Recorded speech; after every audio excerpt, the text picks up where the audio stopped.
Well, hi everyone. Just to say hello, and on behalf of the Santiago Arbitration and Mediation Center, known as CAM Santiago, and the University of Chile Law School, I warmly welcome you to the closing masterclass of the first postgraduate diploma on national and international arbitration. Well, as you know, this University of Chile was founded in the year 1842 and is the main and oldest institution of higher education of Chile, with a national and public character and one of the most prestigious in Latin America, being a national and public higher institution which assumes with commitment and vocation of excellence the training of people and the contribution to the spiritual and material development of the nation, building leadership in the innovative development of science and technologies, the humanities, and the art through its function of teaching, creation, and outreach, with a special emphasis of research and graduate studies. In another side, and in this collaboration diploma, the Santiago Arbitration and Mediation Center, in turn, is a non-profit institution established in the year 1992 by the Santiago Chamber of Commerce, which offers the service of national and international arbitration, mediation, and dispute boards for the resolution of dispute, providing reliable and efficient solutions for the community.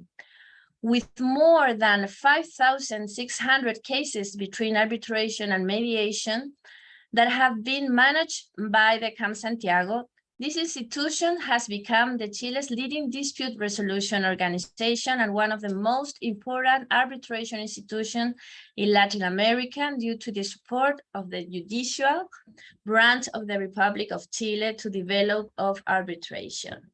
I'm so proud to lead this institution since 9 years ago with an amazing team. The main objective of our postgraduate diploma on national and international arbitration, the only one of its kind in our country, was for students that acquire knowledge about the theory and practice, what important the practice of arbitration along with world-leading academic and practitioners. To close this first edition of the postgraduate diploma on national and international arbitration, today we are honored to have Professor Loukas Mistelis. Professor Mistelis is an allowed authority on international dispute resolution and investment treaty law.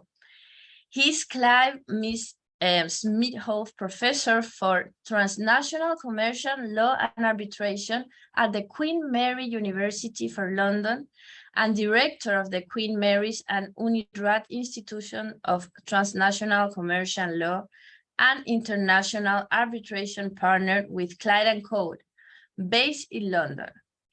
He regularly sits as an arbitrator and acts as a counsel to an expert in arbitration proceedings.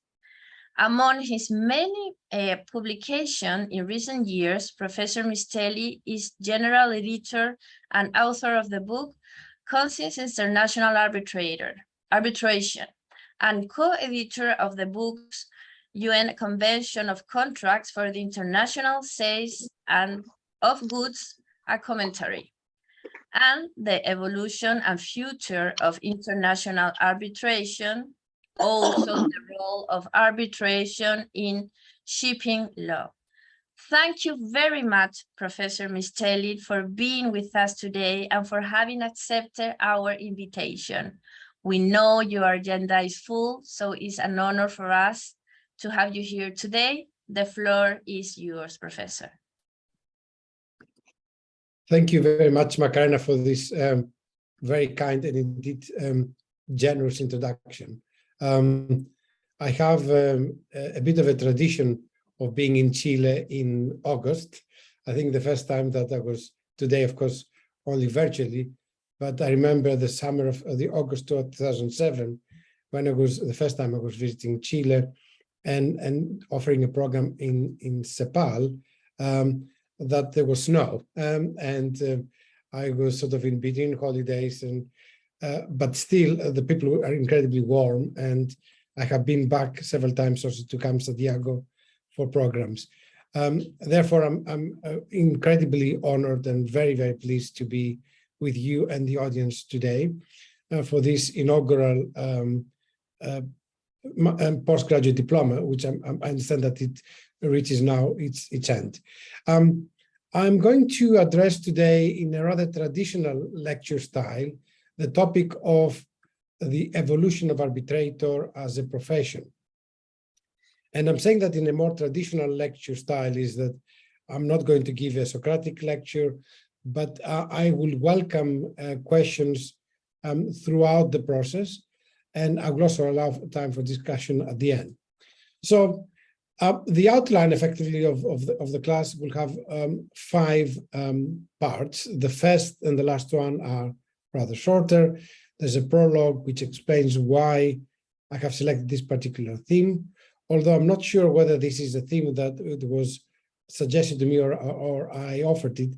In any event, is an area of research for me at the moment, and I would hope that in 2023 I will have a substantial monograph on that very topic. Then I will look at the history of arbitrator as a profession, and then coming closer to modern times, I will do the second half of the 20th century as a separate section, and the challenges that the profession of arbitrator faces in the 21st century before moving to the epilogue and the way forward. So the prologue, the theme. It's commonplace to argue that an arbitrator is essential to the success of any arbitration. People argue that the arbitration is as good as the arbitrator. I'm not entirely sure that that's a correct statement. Of course, the arbitrator has a critical role in the success and the legitimacy of the process, but every arbitration is composed of a microcosmos, and in this microcosmos there are parties, there are lawyers. So the attitude of the parties and the attitude of the lawyers might have an impact on how successful an arbitration can be. So you can see arbitrations where everything works very well and parties very quickly get to where they need to get. And you will see cases which are prolonged, stretched, and no one knows exactly why that is the case. So we cannot just have arbitrators taking all the credit or all the blame, but certainly they're critical to how arbitration operates, and in that sense to the success and the legitimacy of every arbitration process. Secondly, arbitrator, by way of definition, is a neutral party, not linked to the parties or to the subject matter, making a decision and resolving the dispute between the parties. Therefore, arbitrators have 2 tasks. One is to ensure that they operate in a process which has all the hallmarks of due process, fair process, or a judicial-like process. But arbitrators are not as such sort of the whole determinants of the outcome of the case. As I often make this analogy, and perhaps praising even sometimes the work of the council, arbitrators have to work with the ingredients that the parties bring to them, with the submissions of the parties. So if you think of an arbitrator as a baker or a pâtissier, you have to use the ingredient that the parties have brought to you. And if you want to bring anything of your own, you have to present it to the parties, and you have to give them an opportunity to decide whether they want to consider what you want to add or not. So not sort of complete sort of masters of the process. So sorry, perhaps masters of the process itself, but not masters of the arbitration in total. A good friend suggests that arbitration is like a boat, is owned by the parties, but the captain is the arbitrator, and therefore it is the duty of the arbitrator to make sure that the process navigates safely. Thirdly, arbitrator operates on the basis of an authority, and the authority that is granted to arbitrators is conferred upon her or him by the agreement of the parties. So the origin of the power and the extent of the power of the arbitrators rests with the parties and the arbitration agreement that they have drafted.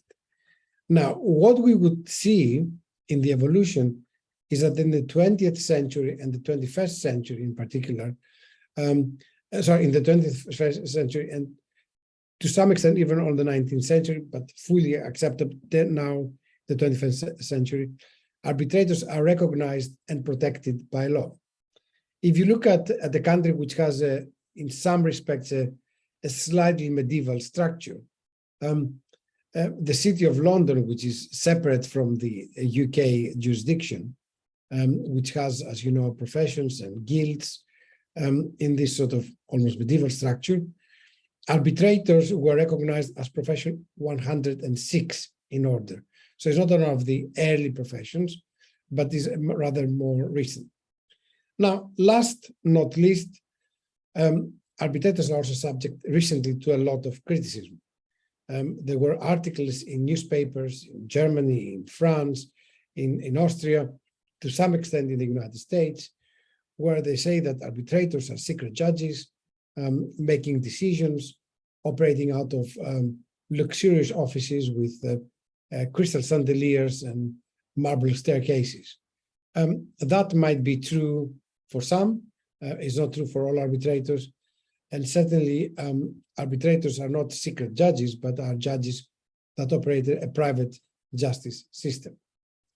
So having sort of seen what are the baseline of what we will describe as an arbitrator, I think it is useful to look at the history of the profession and how the profession has emerged.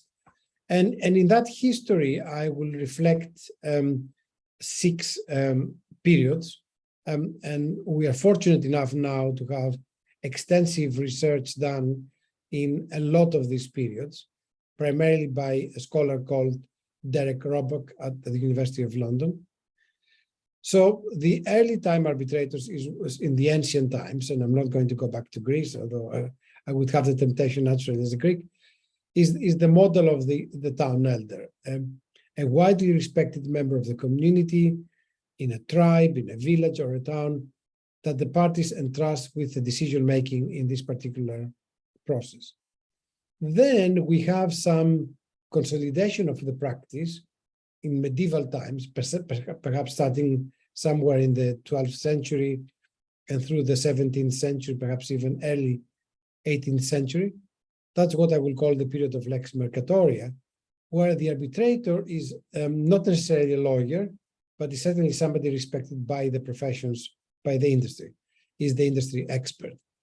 And then we see slowly in the 19th century, with the nationalization of law, the disunification of law, starting perhaps with the Napoleonic Code in France. Every state has its own law. Lex mercatoria was a uniform commercial law, but from 19th century, we go back to effectively individual national laws. And arbitrators in the 19th century are primarily sole arbitrators. There's a very good book on the history of party-appointed arbitrators in particular by Alfonso Gomez Asembo Montagnola. Is published by Kluver and his PhD that he did in Queen Mary under my supervision, also with supervision of Professor Julian Liu. And then we go to sort of the first part of the 20th century, which I will call politics, and I will explain why in a short while. The second part of the 20th century that I describe as the golden era, before then coming to the 21st century, which is the period of criticism, legitimacy crisis, diversity, and regulation. So let's start from the original model, the model of town elder. In the town elder model, of course, what we have is that there's no discussion about the law regulating arbitrators in any way. There's no discussion about their authority. What it happens is that once the parties have a dispute, instead of going to the judicial national system, they identify a suitable person that they will entrust with a dispute and will give them the right to resolve a dispute. Of course, that model of arbitrator, the town elder model, which we find even today in certain systems, for example, we find them in some tribal justice systems in Africa. Arguably, that is one of the systems we have under Beth Din, which is the Jewish system of adjudication. We find it in some other sort of context. And in all of these cases, of course, what we have is not a lawyer as such, but we have a sort of a highly respected person who acts more like an adjudicator, I would say, rather than an arbitrator, and will hear, of course, the parties, but will not rely on the law, would rely on his or her own skill and judgment and make a decision. Interestingly enough, there has been discussions to reintroduce some town elder model. The most recent of these proposals came from David Rifkin, who at the time was involved with the IBA, and that's actually quite interesting to have had such a proposal.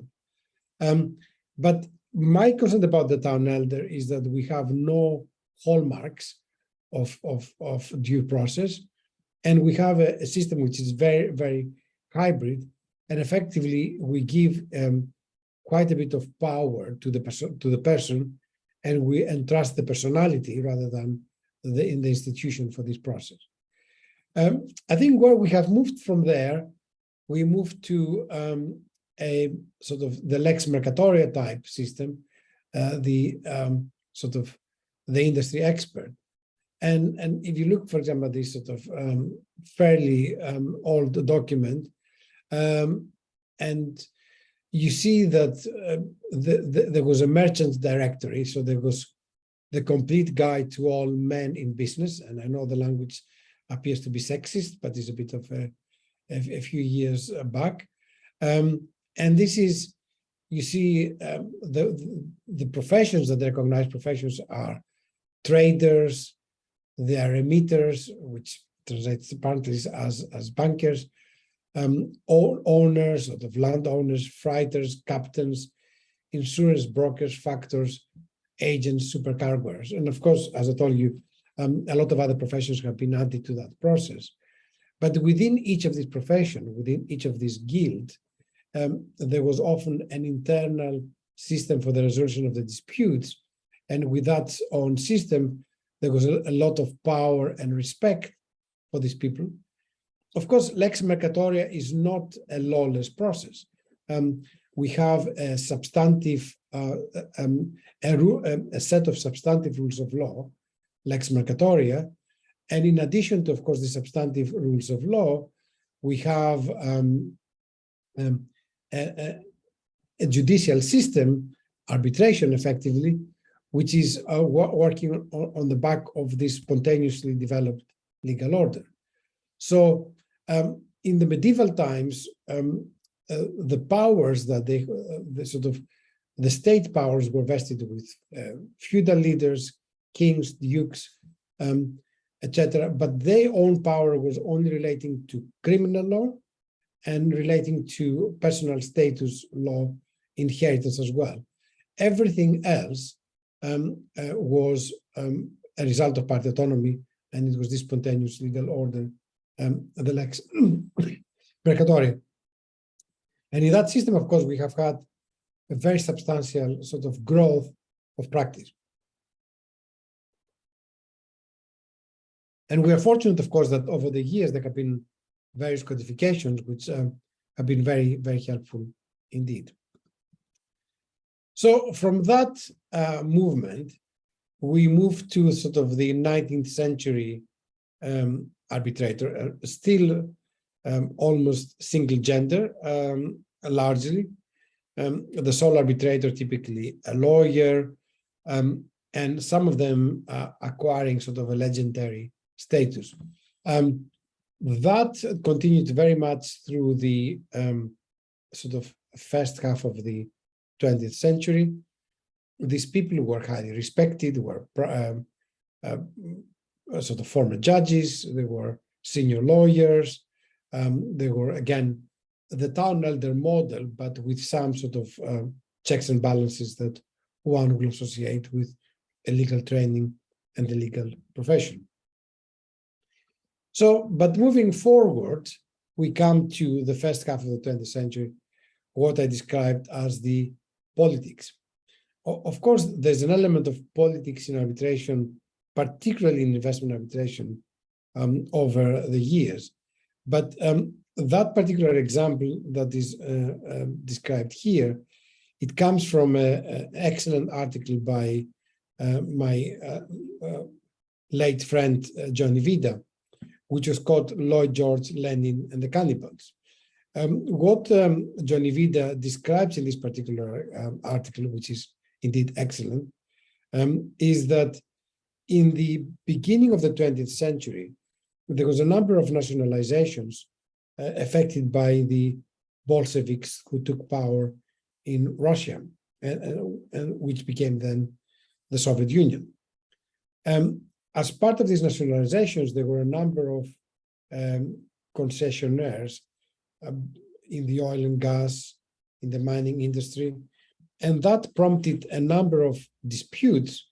But some of these disputes, which were effectively agreed in the 19th century, did not have an arbitration clause. But it was understood that the best way to resolve the cases was by arbitration.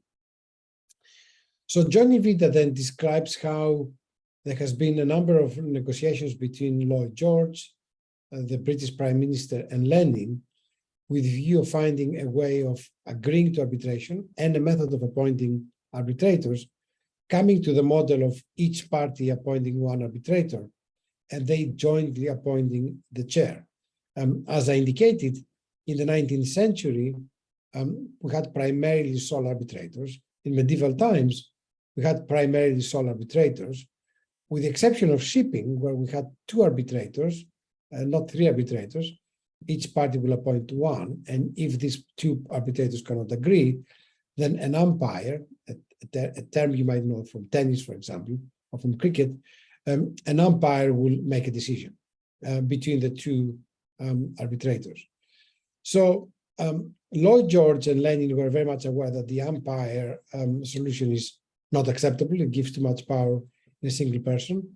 And they have negotiated in the context of a number of arbitrations, including Harriman, Leonard Goldfield's mining dispute, and many other disputes, that from that point, in these cases, arbitration will be resolved by three arbitrators, where each party appoints one, and they appointed jointly the third. Now, I make the point about politics because up to sort of the 1950s, perhaps the 1960s, when we have the sort of the peak of decolonization, we also have the peak of resource nationalism. We've seen that a lot of concessions, particularly in the oil and gas, that were given to sort of foreign companies, is now being nationalized by the governments or the new rulers, starting with Abu Dhabi, Saudi Arabia, Kuwait, Iran, Libya, and all of these prompted arbitrations. Now, in some of these arbitrations, you had as sole arbitrators politicians, for example, UK foreign ministers sitting as sole arbitrators. Sometimes you also had judges in the International Court of Justice or public international professors. But this idea of politics has continued. And if you look in the sphere of investment arbitration, some of the very prominent arbitrators do have a background in politics or have acquired sort of an experience in politics.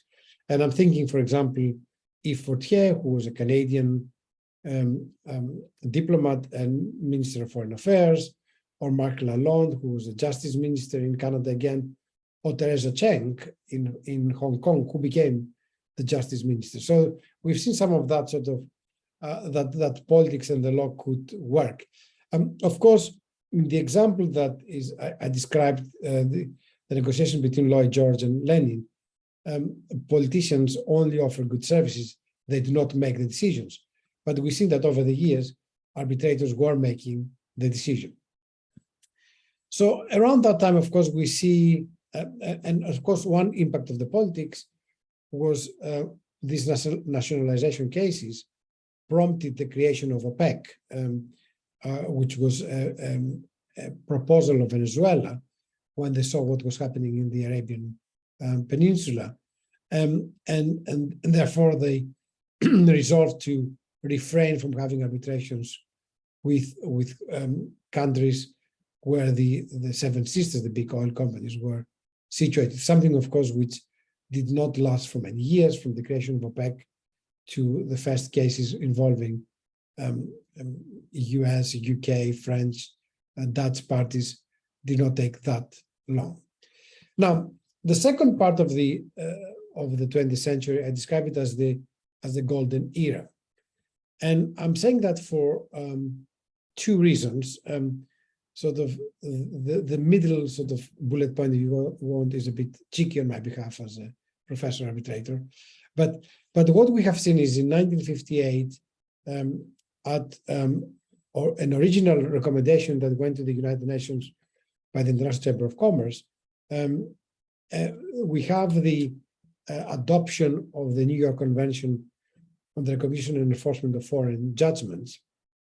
And although the New York Convention says nothing about arbitrators as such, it does, however, clearly sort of strengthen the arbitration by recognizing arbitration agreements and by recognizing and enforcing arbitral awards, and also by giving significant amount of power to arbitrators. If one looks, for example, at Article 5.1d, we see that arbitrators enjoy quite a bit of discretion, and certainly party autonomy is very much highly respected.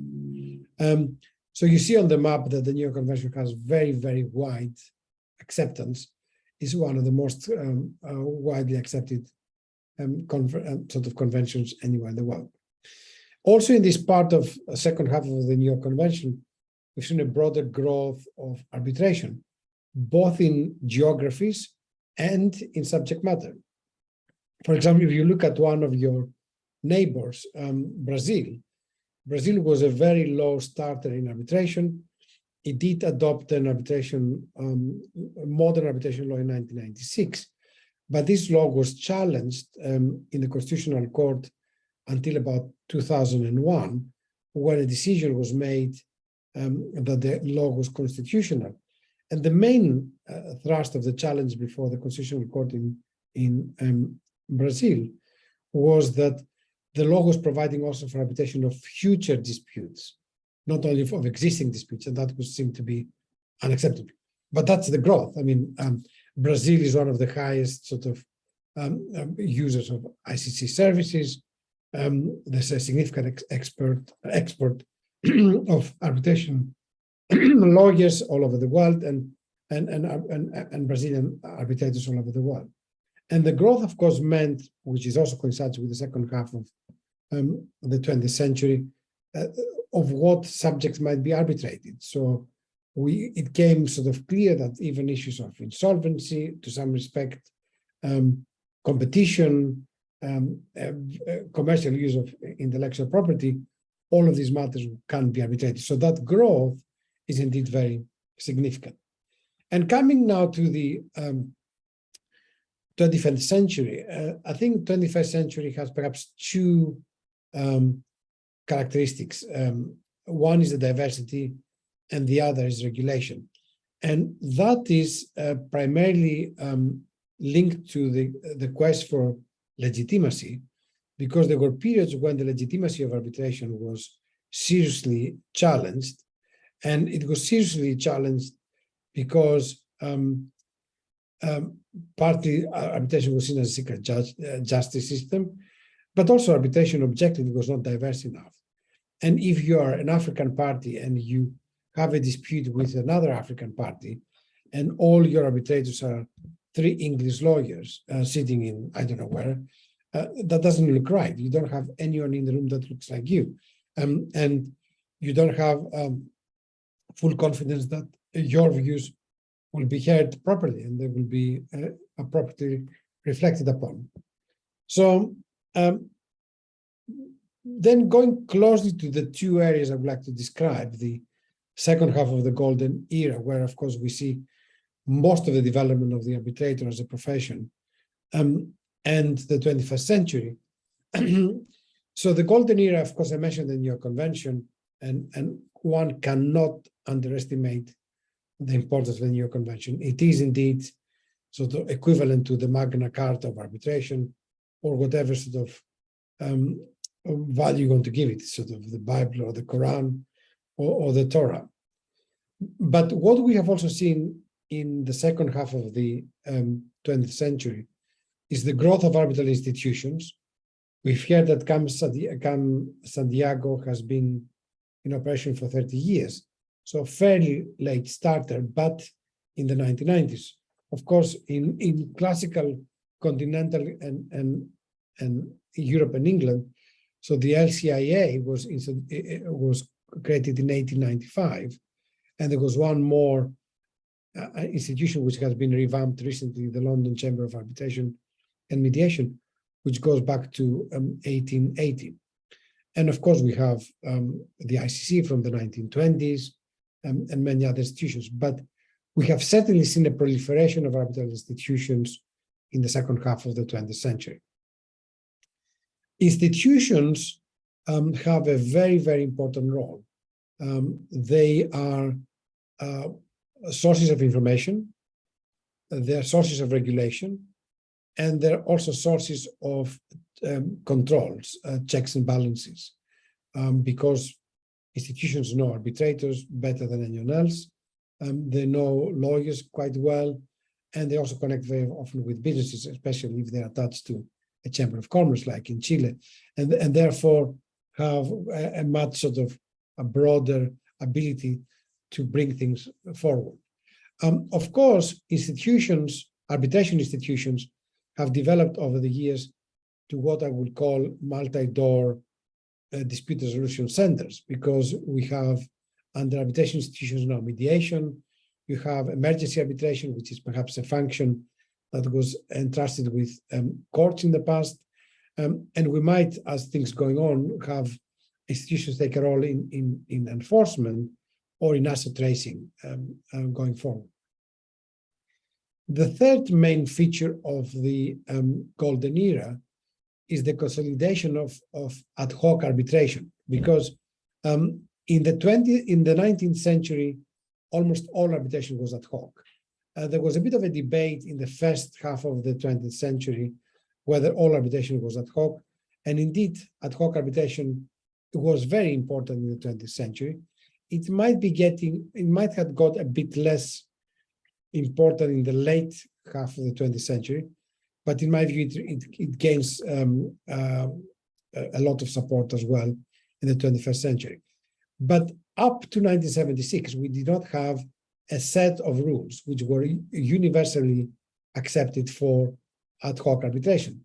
And this did not happen until, and apologies for the typo there, the Amsterdam arbitration rules in 1976, not the Amsterdam law, but the Amsterdam rules. I will correct that for the slides to be circulated. And we also have more and better national legislation via the Amsterdam model law, which was primarily created for commercial arbitration. There are jurisdictions, like, for example, to bring one example, Cambodia, that they had no arbitration whatsoever, arbitration law, until they adopted a form of the model law. And I know that, and that was only happened in 2006, because I was the chair of the drafting committee there. So the model law, of course, is what I call vanilla. So it's the very basic sort of arbitration law. Some of the bigger jurisdictions, including France, Switzerland, and England, have a law which is perhaps close to the model law, but is not the model law. And that's a very interesting sort of way. So they want to keep their competitive edge by having a different law. But a lot of the very important jurisdictions, whether Singapore or Germany or Spain, or Japan, have effectively the model law as the law. And the final part of the golden era is the legal profession. Until effectively the 1980s, there were no firms with arbitration groups. In the 1980s, perhaps the only arbitration group that existed was in a firm which no longer exists, Coudet Brothers. And Coudet Brothers at the time had more or less all the bigger names of arbitration, so from Jan Paulson to Rusty Park to Alan Rao to Larry Craig to Julian Liu and many others. Of course, a lot of them have now left, or many years left, and created other groups. And the first firm to consciously have an arbitration practice group was Freshfields, and that was down to the vision of the late Martin Hunter and Alan Redfern. And every other firm that was a significant firm has developed a similar practice. So firms having arbitration groups meant that they have more awareness of the process, they have more awareness of the arbitrators and the regulation, and promote arbitration as such throughout their work. So the second sort of main point I wanted to make about sort of the golden era is that we see four main features that particularly pertain to arbitrators. I think most of the golden era national laws, and indeed all of the arbitration rules at the time, have amongst their main objectives to empower arbitrators. As a consequence, all of the laws and the rules at the time, of course, focus on party autonomy, and they start with the mantra, unless otherwise agreed by the parties. Then they present the default position. But in almost all of these cases, if the parties do not agree, the tribunal is empowered to make decisions for all of these matters, and even override decisions of the parties if the decision of the parties do not serve efficiency and fairness.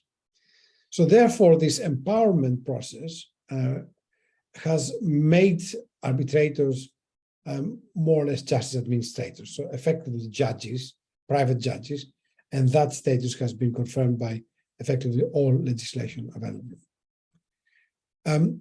Also, we have seen, contrary perhaps to the past and what has been happening in certain industries like insurance and shipping, that arbitrators are expected to be independent and impartial. They're expected to be neutral.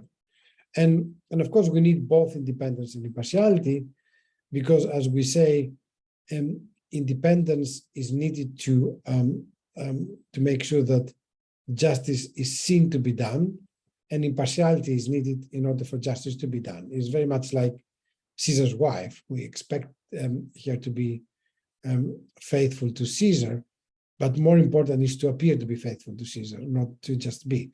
Of course, you will find arbitration laws like the English law, which says appearances don't matter. What matters is that the arbitrator is impartial.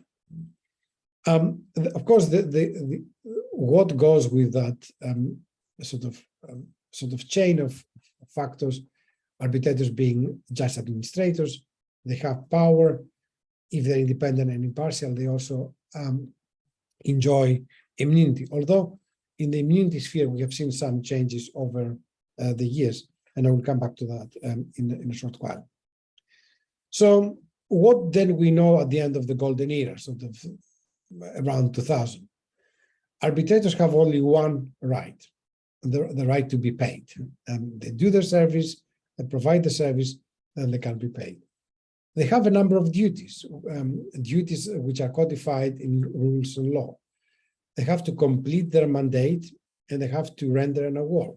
They also have to do their best to render an enforceable award, but that's a best endeavor duty.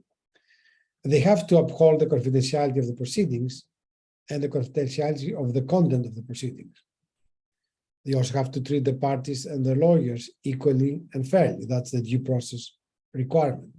They have to stay impartial and independent, and they have to be efficient. So only one right, a number of duties, and we have also some powers. They have several powers in relation to jurisdiction and several powers in relation to the process, how they will organize the process and what jurisdiction they exercise in that context. So given that we still feel sort of the aftermath of the golden era, I would like to give you a couple of examples, which I think are all quite important. So in 1996, the English Arbitration Act went out on a limb, if you wish, because we have seen something that we have not seen in the past. So there we see that there's a general duty of the tribunal, of the arbitrator, to act fairly and impartially. And then we see that there's a general duty on the tribunal to adopt procedures suitable to the circumstances of the case, avoiding unnecessary delay and expense, so that they can provide a fair means for the resolution of the matters falling to be determined. If one takes a deep breath here, that of course suggests that arbitrators are not bound by the agreement of the parties if the procedures that the parties adopt do not serve the need for efficiency, and they might undermine the need for a fair resolution of the process. So justice delayed is justice denied, expensive justice is not justice. We see a number of these sort of debates and discussion being brought up in the English Arbitration Act. And if one would say how that is resonating, for example, with the new convention and party autonomy. So again, because if the parties choose England as a seat, then if the procedure that the tribunal adopts is in accordance with the law of the seat of arbitration, and therefore with that extra power that the arbitrators have, that is perfectly covered. Now, what in 1996 was a bit not widely accepted, we see in 2012 and 2017 and 2020 that this spreads in other organizations, in other rules. For example, we see that the ICC now says that the tribunal can choose whatever rules they choose, but they also have the power to adopt the procedures by only making sure that the parties are being heard. The other side, of course, of that is the so-called immunity. So arbitrators would not be subject to civil liability. There will not be any damages to be paid for them for everything that happened in the process of discharging their duties. Of course, provided that they did not intentionally inflict any damage on any of the parties. So, but there will be sort of allowances for innocent mistakes and sort of other things that could happen in the process. So, therefore, it's very interesting to see that, and not a lot of rules, for example, these days provide for immunity of arbitrators, also for immunity of the institutions, and that's, I think, is appropriately so. And that is the case also in national laws, but not all national laws. Now, we have a range of immunity. Some of this immunity is absolute, but in most cases we have a qualified immunity, which could be restrictive or expansive. So to give you sort of the 50 Shades of Grey scenario here, if you look at the United States, as of 1880 already, arbitrators, because they're seen as justice administrators, they enjoy near absolute immunity. And in Canada, in the case which is, of course, 2010, the courts speak of a near absolute immunity.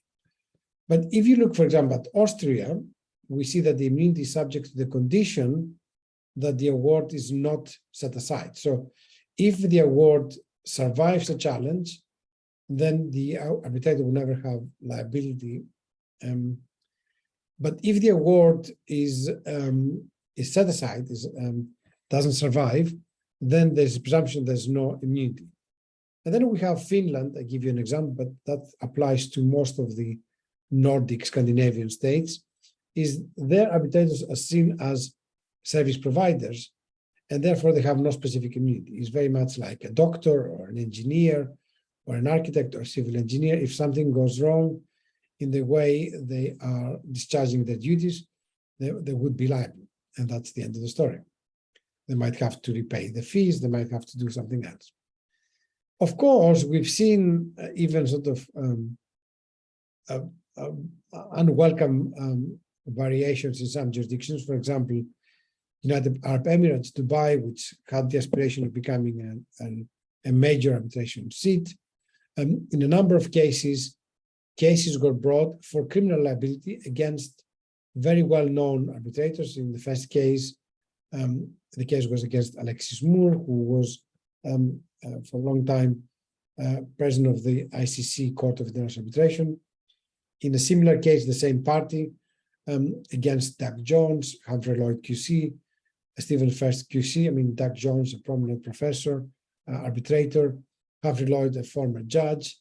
And all of them sort of, in the end, went in favor of the arbitrators and not in favor of the complaining party. But in response to that, the UAE government amended the penal code so that arbitrators may be punished with imprisonment for issuing a decision in contravention of the principles of duty of neutrality and integrity. And we've seen a similar case in Qatar for some time with a lot of reaction. Of course, there has been a clarification to that because Dubai has the aspiration of being a major arbitration center. And through that clarification, it became clear that that doesn't apply as such in arbitration cases. So where we are then in terms of the 21st century challenges, so these legitimacy concerns and where we are at the moment. First of all, because I gave you a couple of examples of cases from jurisdictions which have not necessarily gone the way they ought to have gone, and we have there are very few jurisdictions which do not have skeletons in their cupboards. And one of these cases in the UK, which was not the best case for the UK for some time, but it ended in the right way, is the case of Jivaras and Raswani. And this case went all the way to the Supreme Court with a lot of participation from a lot of interveners. So in 1981, Mr. Jivaras and Mr. Raswani made a joint venture agreement. And that joint venture agreement contained an arbitration clause. And the arbitration clause was to the effect that in the event of a dispute, the tribunal should consist of 3 arbitrators who are all respected members of the Ismaili community. The Ismaili community is a trend or sect within Islam and is led by Aga Khan. And so the idea was, all arbitrators should be from there. So in 1988, there's a dispute and it's resolved by 3 members of the Ismaili community. Then in 2008, there's a new dispute out of the same joint venture. Arbitration is being initiated and a retired judge is appointed, and this judge was not Ismaili. So the other party, instead of appointing an arbitrator, commences court proceedings and says the appointment of the other arbitrator is void because it doesn't agree with the arbitration agreement of the parties. So then we have quite a bit of a debate which went to all 3 instances in the English courts. And the first question that the courts have to decide was whether the stipulation in the arbitration clause that all arbitrators should be members of a particular religious faith is enforceable, or if this arbitration clause is void as against the law on employment equality. It was discriminatory. If, of course, arbitrators are employees of the parties, then the employment equality regulation requires that you cannot discriminate on grounds of religion. Although one could argue that if you want to have a Greek Orthodox priest to officiate to work in a Greek church, it has to be Greek Orthodox.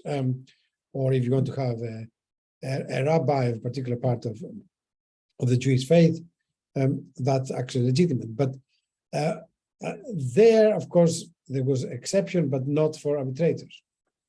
So the Court of First Instance found correctly that the arbitrator's conduct is not an employment contract. Arbitrators are appointed to act as independent sort of contractors, and they're not employed by the parties. They have a mandate to fulfill, but they're not employees.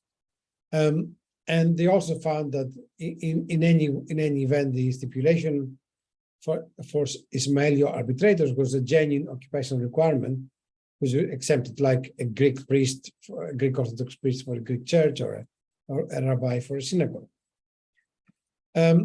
But the Court of Appeal, actually a reasonably distinguished Court of Appeal, said that the law was clearly referring to a contract personally to do any kind of work, and ultimately the stipulation that all arbitrators are respected members of the Ismaili community was void as unlawful discriminating on religious grounds.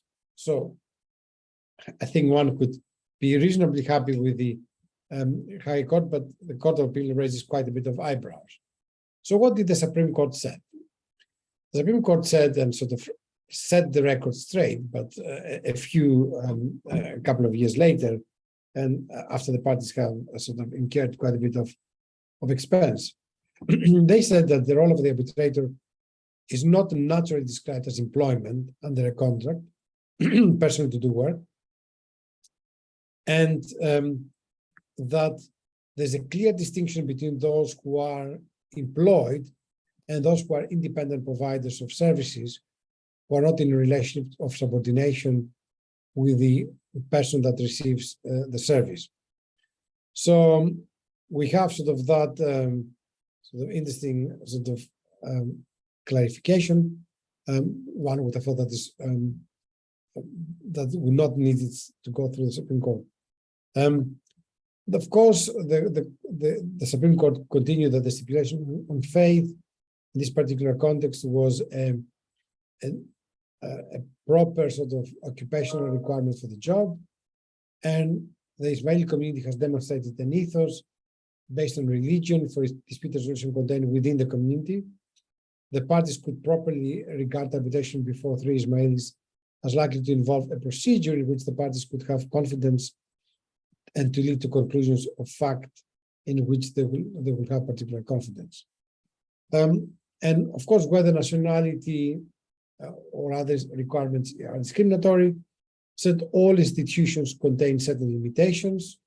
For sole arbitrators or presiding arbitrators, the limitations are designed to implement one of the basic objectives of neutrality, and therefore would be perfectly acceptable.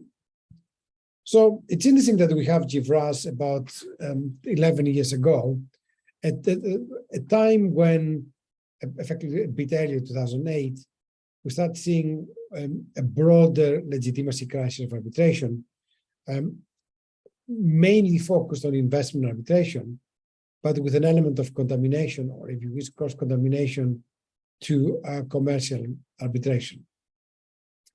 I gave you the example of the two African parties. We have the dispute resolved by three Western European or English men. That doesn't seem to be right. But we've seen that there was a need for a broader diversity. And that will cover sort of culture, race, ethnicity. It will cover age. I think in some cases it's appropriate to have a number of younger arbitrators appointed. Look at gender. Of course, there is more than 20 years a movement called Arbitral Women, and also there's the so-called ERA Pledge. But then we covered disability, sexual orientation, and even socioeconomic status. And let me stop here and give you a couple of examples. I mentioned this, I took Africa as an example. I have sat twice in cases which had an African theme. One of them was a claim between a Moroccan company and a Nigerian company. In all of these cases, I was chairing the arbitration and I have no particular link to Africa. And one of the arbitrators was from Nigeria, appointed by the Nigerian party, and the other arbitrator was English, appointed by the Moroccan party. We were sitting in London. The Nigerian arbitrator is somebody I have known for some time, and somebody who, although he's from Nigeria, has been educated in boarding schools in the UK, and has qualified sort of effectively to practice in England. I'm also sitting in a case where this, the dispute is about the construction in Ethiopia. And in that case, I was appointed by the foreign party.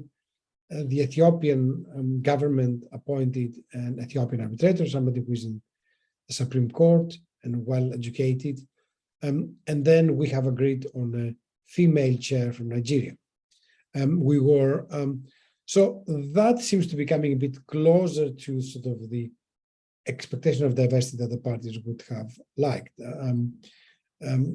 So the claimant in that Ethiopian case is somebody from Southeastern Europe, and therefore sort of a Greek arbitrator comes quite handy. So my feeling is that diversity is potentially an advantage to arbitration because, and as well as being a hallmark of legitimacy. We cannot expect parties from Mongolia or Vietnam or Ethiopia to accept fully an arbitration process where all the arbitrators are foreign to them. And of course, we need to be empowering people. I have been an academic for a long time, nearly 30 years. I think it's critical that in smaller cases we engage younger people, we encourage people from different sort of racial and ethnic background, but also we encourage people who have a slightly different sort of context or social mobility, people who did not go to Harvard or NYU but have gone to a smaller university in their home jurisdiction, and maybe speak English with a different accent to those who went to these universities. So it's a broader matter of looking at diversity in a much more broader context. And when it comes to diversity, I think we need to be inclusive.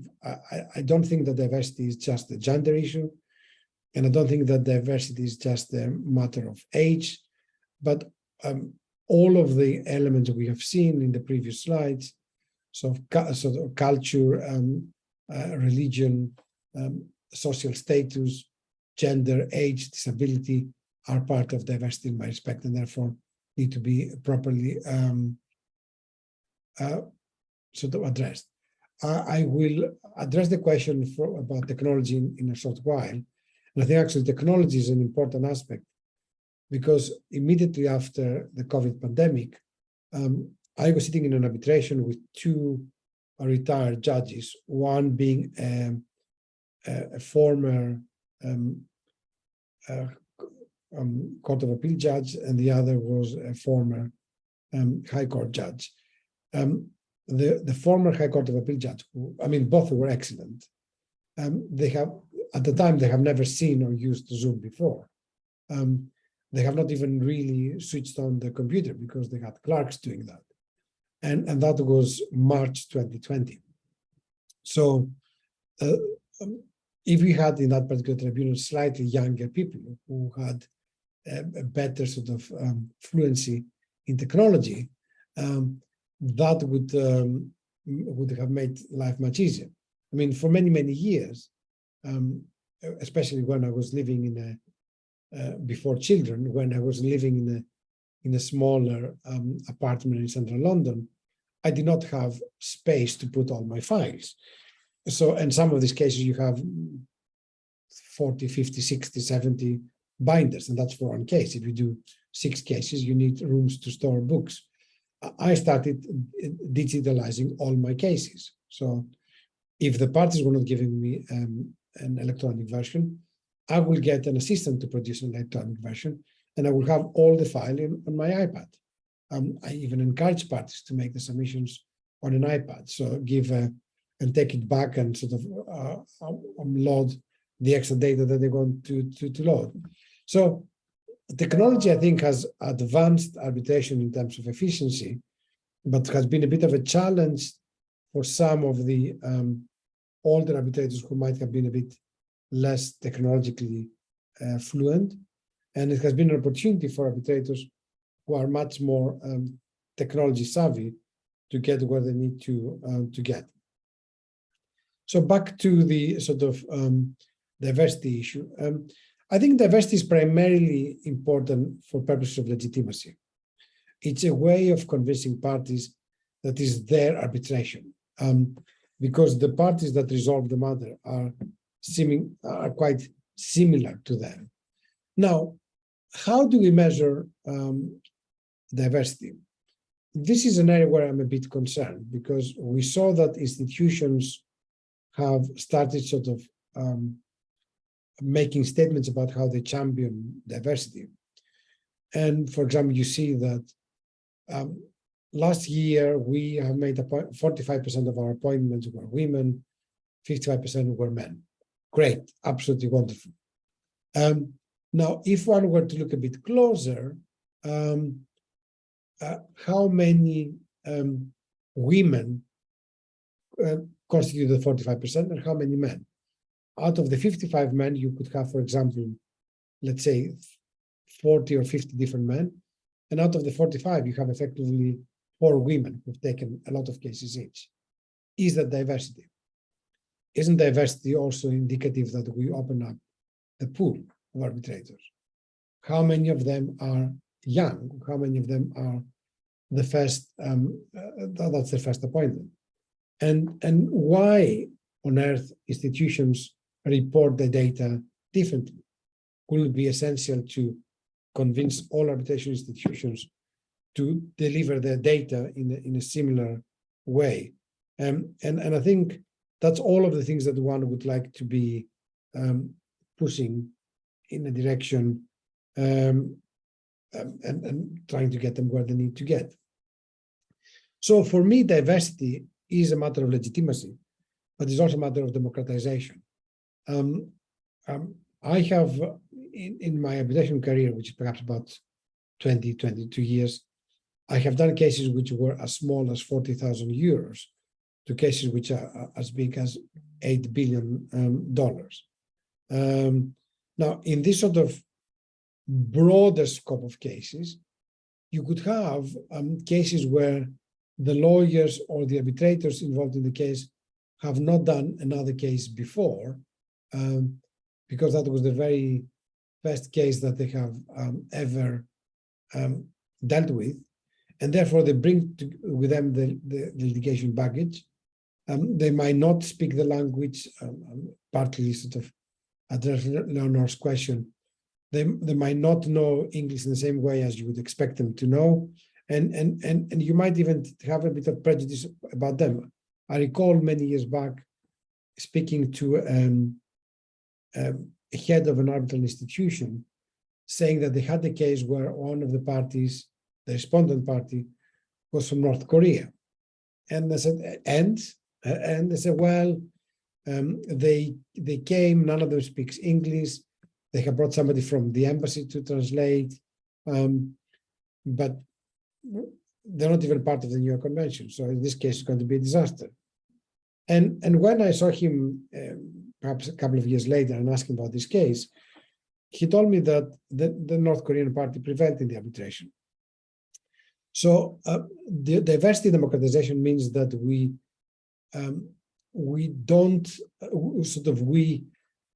limit the impact of the baggage that each of us has when we go to an arbitration.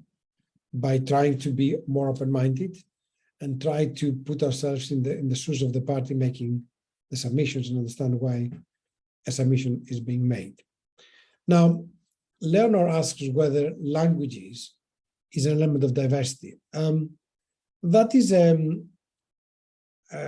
quite an interesting question. I think in the end of the day, the majority of the arbitrations are, well, there are certain languages which are more important to arbitration than others, and these are English, Spanish, then Mandarin, then Russian, and then French. And that's speaking simply on the number of cases that are being dealt with in the various jurisdictions. I think Portuguese becomes quite important as well. So in most cases, you will not be,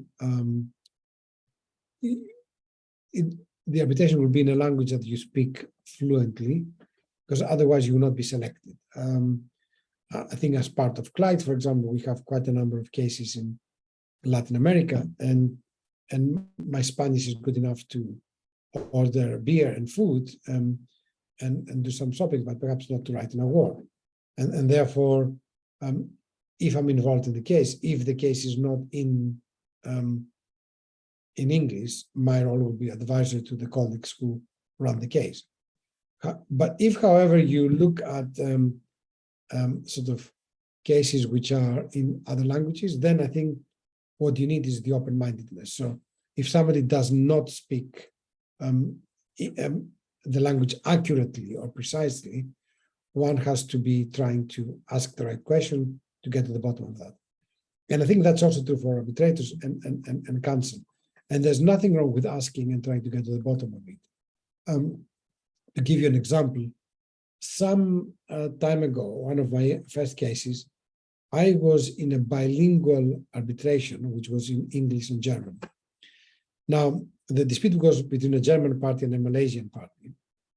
The Malaysian party had originally only Malaysian lawyers who could do the case in English, but not in German.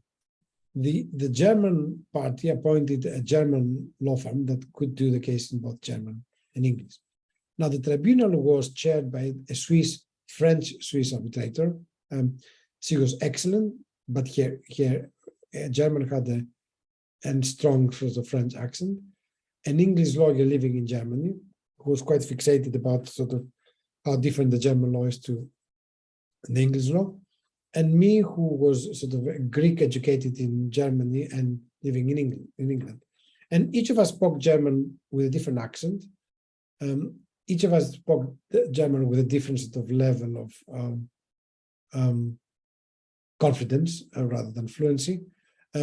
But somehow the case worked, but it was a bit more complicated than a case where all three arbitrators were equally bilingual, in my view. But I think the outcome was fair, and at the agreement of the parties, the award was written in English only, although the hearing was bilingual. So I think diversity would expand arbitration, and languages would be a useful part for diversity.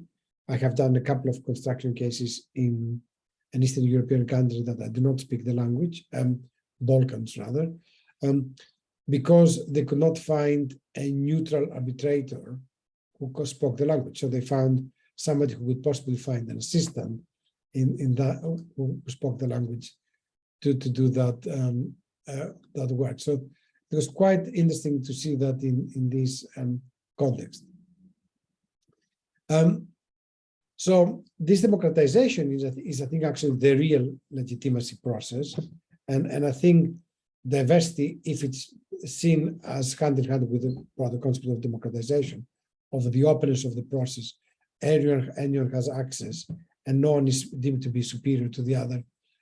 It's a very positive development in my view. Now, because we have now, what's the main difference between the second half of the 20th century in terms of arbitrators and the 21st century? In the second half of the 20th century, as I said jokingly already, the arbitrators were the professors, the Pierre Lelives, the David, the Bertolt Goldman, and so on, people who have had excellence in their career, and therefore, because of that, they were recognized, and they will be doing a number of cases as an arbitrator, but rather small number. So I do not have statistics, but I would assume that somebody like Pierre Lelive or Bertolt Goldman in the career, they might have done 20, 30, 40, perhaps 50 arbitrations. As of the end of the 20th century, we have this concept of independent arbitrator, which is a misnomer, but that is the concept of a full-time arbitrator, somebody who doesn't do any other job and relies on arbitral income. And some of these people will have done 4, 5, 6, 700 cases. And therefore, they have an arbitration dependency because either they have cases or they cannot feed their family. It's not like the professor who had a salary from the university, perhaps had a law firm doing some work, and as a matter of honor was doing a few cases. And therefore, money was never discussed. There was never this complaints about the fees. The fees perhaps of the arbitration at the time were a bit smaller. And then we moved to this concept of independent arbitrators, the modern concept of independent arbitrator. And they're a bit more expensive, they're a bit more driven, they have a back office that does the work for them, and they do hundreds of cases. They might be handling 20, 30, 40 cases a year. That, therefore, was the reason why we thought and we see that there's a need for increased regulation. Some of it takes the form of ethics. I mean, my former colleague, Catherine Rogers, writes quite a bit about that. So from a sort of a theoretical perspective, but also through a commercial venture, she has the arbitrator intelligence. So the ethics of the arbitrators are, of course, the independence and impartiality, the code of conduct that we subscribe to. And one would expect that arbitrators who are member of a bar, whether it is the Chilean bar or the bar in the UK or the Law Society, would accept that there are certain limits as to what can be done and what cannot be done, what communication you can have with the parties, what communication you cannot have with the parties. But ethics and code of conduct is primarily driven by soft law, perhaps the most important of which is the IBA guidelines on conflicts of interest. Of course, in the IBA guidelines on conflict of interest, which is an excellent product and is very widely used, there's a bit of a handicap. It is drafted primarily from lawyers in private practice. There are very few alternative sort of arbitrators involved, so there are not many construction arbitrators, there are not many professor arbitrators, former judges arbitrators, who take a slightly different sort of view of that and who would not typically be members of the IBA. So naturally, a lot of the cases that are anticipated are the cases that are dealt with by the traditional IBA members. And even some of the sort of cultural contexts are limited. For example, in Greece, I suppose in Chile too, if you have a godchild, that seems to be a close relationship. The IBA only speaks for first or second degree relatives, so the father, mother, brother, sister. But a godchild or a godchild's parents, although they're not technically family, might be very close to you. Or if you look at families in the Italian or the Indian context, one speaks of much broader family rather than first degree relationship. So regulation, therefore, is something that we need to look at a bit much closer because inevitably parties that are no longer happy with arbitration, and given the whole broader debate of legitimacy, they will be vocal, they will be aggressive, and we've seen, for example, in France, in a case involving Total, that was unhappy with arbitrators initiated criminal proceedings against all three of them. And although they have resigned, the criminal proceedings went quite a bit on. So, or if you look at, if you're familiar with the so-called Tapi affair, that particular arbitration, again, the arbitrators were arrested, and there was, some of these arbitrators were very prominent. The former chair of the Court of Appeal in Paris, one of the founding partners of one of the biggest French firms. So regulation is essential so that arbitrators know where they stand, and also the outside world can see that arbitrators are not so a clique, but they are aware of the broader discussions on what might need to be done in certain contexts. So it's important to have a bit of a hard law, and the hard law almost everywhere is that if there are justifiable doubts as to the independence and impartiality of arbitrators, it's legitimate to make an appropriate sort of challenge, and that the challenge would be addressed by an independent body within the arbitral institution or where else. Of course, there are plenty of variations to that, but that's broadly where we are in a very sort of basic context. Now, is regulation effective? In my view, it is reasonably effective, but it can be improved. For example, one aspect that is not very clearly settled is a question of repeat appointments. And because a lot of the rules speak about repeat appointments by a party, they don't cover repeat appointments by a law firm. So law firms have certain type of relationships with some arbitrators, and they appoint them again and again. At the same time, we hear that parties argue it is critical for me to be able to choose the arbitrator in whom I have confidence, even if that's a repeat appointment. That's my right. And if I'm a repeat user of arbitration process, I know the process better, I know the arbitrators better. There have been voices, including by Jan Paulson, that one way to avoid excessive regulation is by looking at all appointments of arbitrators made by institutions and not by parties. I'm reasonably skeptical about this proposal because I think part of legitimacy is that parties feel that they can constitute a tribunal they would like to have rather than a tribunal that is imposed on them. And in these terms, therefore, is useful or appropriate for the parties to make a choice. But we need to balance a bit the the repeat appointments example. I don't particularly sort of care about issues like double hatting, but we can discuss them at another matter. But certainly we have here an increased need for a reaction to the legitimacy concerns and the and sort of regulation requirements. And the question here is, how do we navigate through these challenges and how we get to where we need to get? So what's the way forward? And you'll be pleased perhaps to see that we're coming to the final section of the lecture. I spoke recently at a conference in Paris about a Promethean arbitration.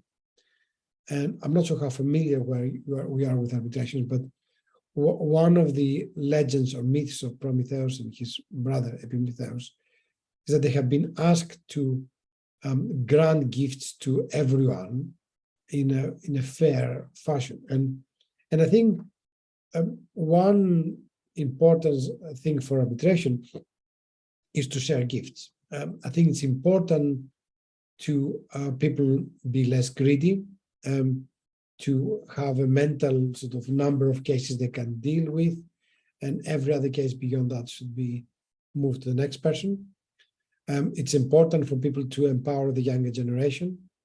It's important for people to look at younger colleagues who could be appointed in a case, which perhaps is a bit too small. But also I think it's important for younger arbitrators not to start as sole arbitrators, which is the mistake that institutions do very often, but to have them placed in 3-member tribunals so they can learn from other colleagues. When I started as an arbitrator about 23 years ago, I was fortunate enough to know people where I could ask them, do you have a template terms of reference? Do you have a template procedure order number 1? None of that was available then. Now I would expect that institutions would have their own templates. They will make them available to the parties. That's a process of efficiency. That's a process of saving costs. So sharing gifts with our peers, with the young next generation, and empowering other people who might be less close to that sort of cases is important. At the same time, however, I think that it's important that we strive for excellence. We should not be doing diversity as a token diversity, having so many women or so many people of African origin or so many people who speak Chinese or so many people with disability. I think in all contexts it's critical that we work with the best possible people.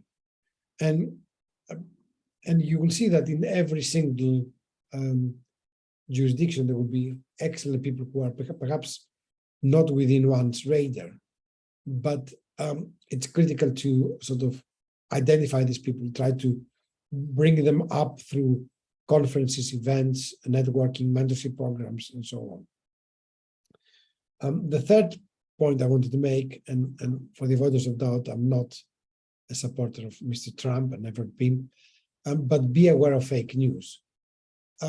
You see certain people who are not active but hyperactive in social media in arbitration, people who write daily blogs or weekly blogs, and my feeling is that this excess visibility is perhaps an indication that these people are not very busy and they're quite desperate. Unless you are in a setup where all of these blogs are written by other people for you, which again is perhaps a red flag as well.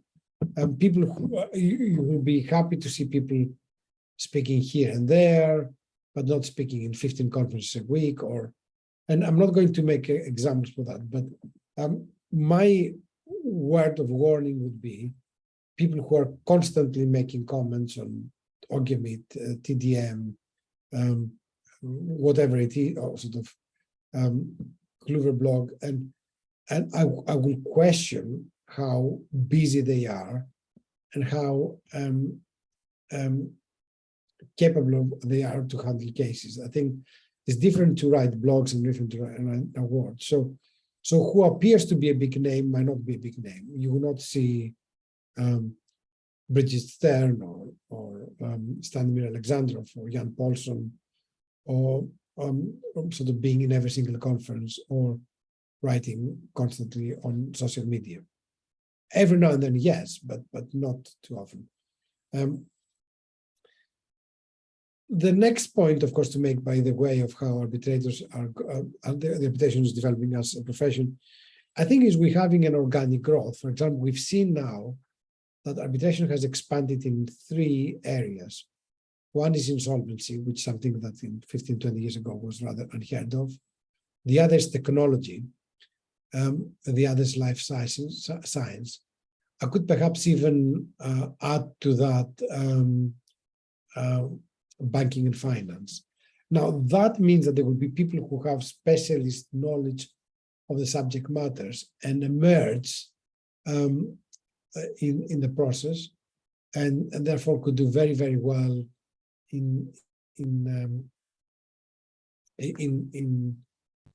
as arbitrators. But this is what I describe an organic growth. So it's not because they have been imposed in any way. And I think that's the growth of arbitration that one would like to see, and one is seeing slowly. And the last thing that I want to say, because I would assume that a lot of the audience is younger, and I remember something that a colleague of mine has told me, that impatience is an indication of youth. So I think it's important to become a very good lawyer, perhaps a very good disputes lawyer and then become an arbitration lawyer. And I see all too often now that people want to become immediately sort of arbitrators and therefore without having done anything before. So in other words, sort of, as I would say, that Rome was not built in one day. Now, I see that there are a couple of outstanding questions, and I have a couple, and I do have about 5 minutes left, and I would be happy to try to address the questions from Ricardo, and I think there's a question also from Juan Pablo. So let's start with the question from Ricardo.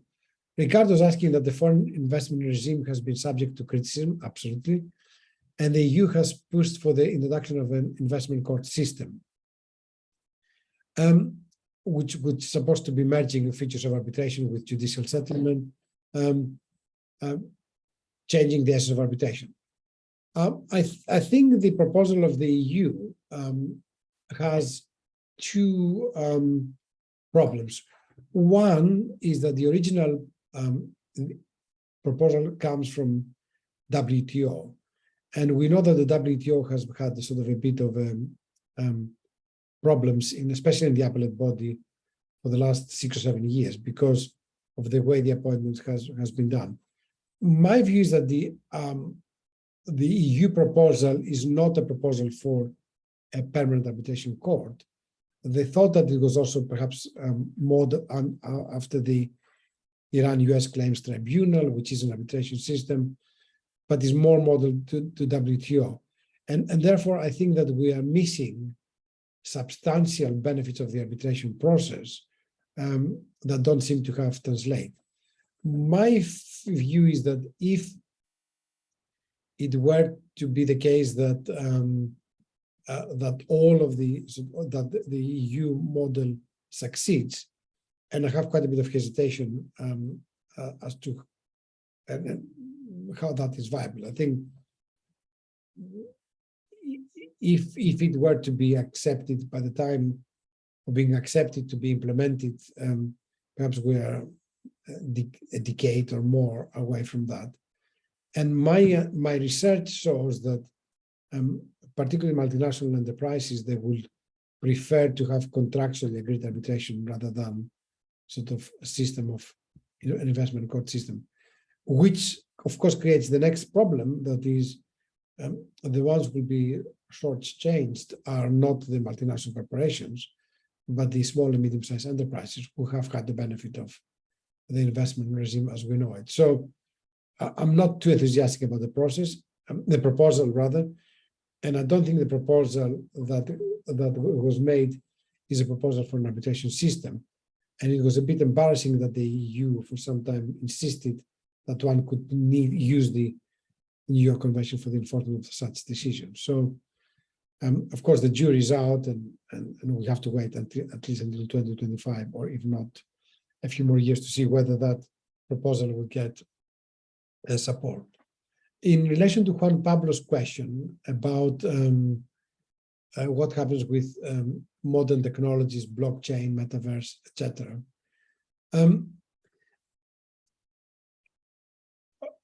These are genuine sort of challenges to the profession, and I think because blockchain smart contracts want to operate on an entirely independent sphere outside the national court system, they have developed their own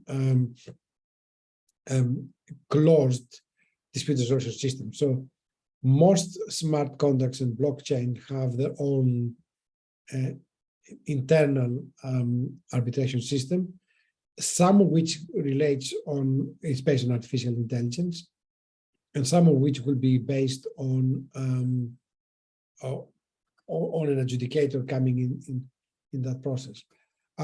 My view is that we are going to be seeing more of this technology arbitration, and at the recommendation of the Israeli government and the government of Japan, Central is going to embark on a process on technology arbitration, arbitration in this sort of technology disputes, and I would think that there will be a range of disputes which are perhaps not small and not consumer, but it could be either fintech that will go to arbitration, and they will have a traditional arbitration system, albeit in a slightly much more advanced virtual environment.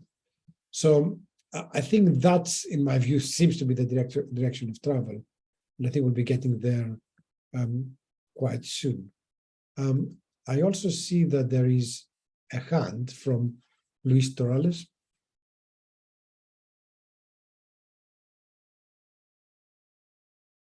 Yes, Professor, we're gonna try to open his mic, if Okay. is it possible? Just a little bit. That's it. Luis Torales, ¿puede hacer tu pregunta? He's been muted again. Yeah. No, no tengo pregunta. No, she has another question. Okay.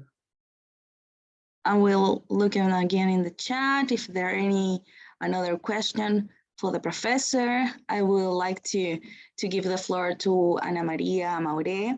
She's part of the University of Chile, a great professor too. She's gonna give you some words. So, Professor Ana Maria, the floor is yours.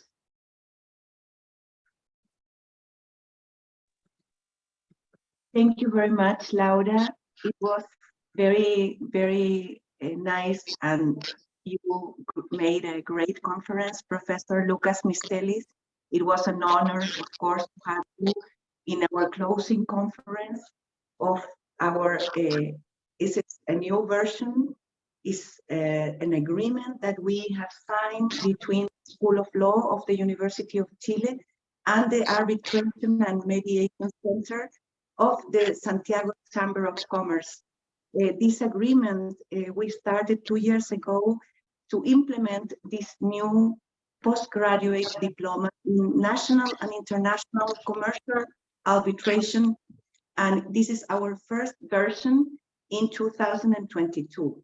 For us, in fact, it was an honor, and our main objective at the beginning was that, and we hope that with your conference of closing today, the students were able to acquire knowledge about the theory and the practice of arbitration, together with the most famous and leading academics and practitioners all over the world. So that is why we hope that these theoretical basis and practical tools were of use for all of you. It was a very challenging project, because we have had several professors, expert in the field of arbitration and specifically commercial arbitration. So I really hope that all the students and everybody, and of course the coordinator Macarena Letelier, that was at the beginning giving the first words to open your conference this morning, with all her team, Laura, Claudio, and with Elizabeth and Ignacio. It has been a pleasure to work with you all in this team, and we hope to have future versions, and where also you will be able to come again, Professor Mistelis, and join us in future versions of this diploma, international diploma. So thank you very much, Laura, and maybe we can open briefly the floor for some questions that maybe perhaps the students or the public in general will have to raise to Professor Mistelis. Thank you very much. Thank you, Professor. So I don't know if there is more questions. I read a really good one from Juan Pablo Morales. He is now in the meeting too. And I would like to say, there is one here. This is Juan Doors. Thank you for the exposition, quite clear. It is very appreciated. He's gonna give you greetings from Argentina. So there is more people connected from other countries. We are really happy, again, Professor, like Professor Ana Maria said, and Macarena, it's an honor again for us, your company today, and I think for all the students of the diploma. And I will, of course, would like to have you again in the next edition, like Ana Maria said. And if you want to say something to the people today connected to ending this meeting, will be great too. I mean, with pleasure. I mean, first of all, I thought the questions I received were excellent. I wish there were a few more. I mean, I answered one, I think, from Hector in writing.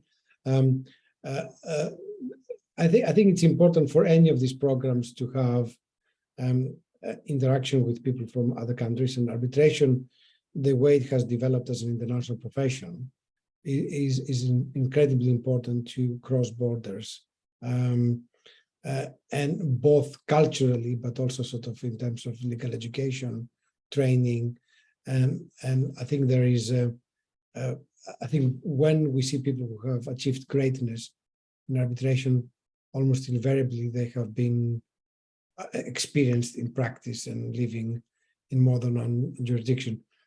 From what I understand, having seen quite a bit of the program, this has been genuinely an excellent program. And I know that the chamber started sort of a version of the program in the past, but I think the collaboration with the University of Chile is excellent, and I will be very happy to support it in the future, whether remotely or in person, whatever would be the appropriate fashion. And very soon you're going to have developing a group of alumni of this program, which I think would allow itself to support each other going forward. Thank you. Thank you so much, Professor. We have a great audience today, incredible people participating, also the students. So if a lot of comments given to the thank you today for your great closing remarks and everything. So if we're now going to end, Claudia, I think you probably wanted to take a little picture for our news. If you give us like. Okay, so at the count of 3, you may smile for the picture. 1, 2, and 3. Thank you very much, Professor Mistelis, for this wonderful masterclass. And thank you also, Professor Ana Maria. Thank you, everyone. Bye-bye. See you next time. Thank you so much. Goodbye to everyone. Thank you, Professor. Goodbye. Bye-bye. Bye-bye. Thank you, Professor.